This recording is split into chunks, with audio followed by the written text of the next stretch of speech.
फकीरों का दस्तरखान।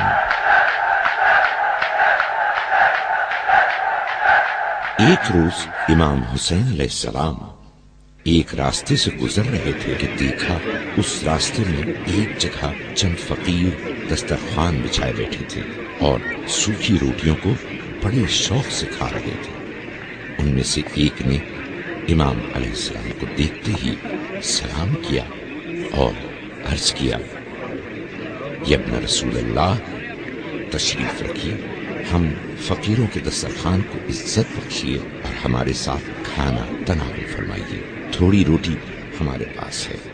इमाम अलैहिस्सलाम ने फौरन ही उनकी दावत कबूल कर ली और बिस्मिल्लाह कहकर उनके साथ बैठ गए और हाथ दस्तरखान की तरफ बढ़ाते हुए फरमाया, खुदा मुतकब्बिरों को दोस्त नहीं रखता।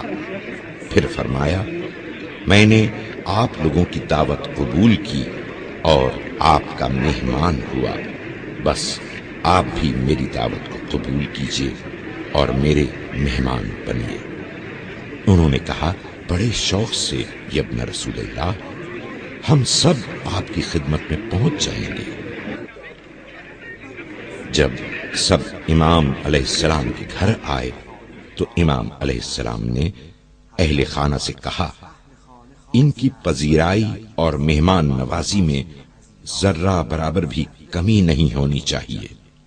चंद दिनों बाद इमाम अलैहिस्सलाम का गुजर उसी जगह से हुआ जहां चंद बच्चे रोटी के टुकड़े खा रहे थे। बच्चों ने इमाम अलैहिस्सलाम को देखते ही अपने साथ रोटी खाने की दावत दी। इमाम अलैहिस्सलाम उनकी दावत को कबूल करते हुए उनके साथ ही बैठ गए और फिर इमाम अलैहिस्सलाम बच्चों को अपने घर ले गए और खाना खिलाकर शिकम सैर किया।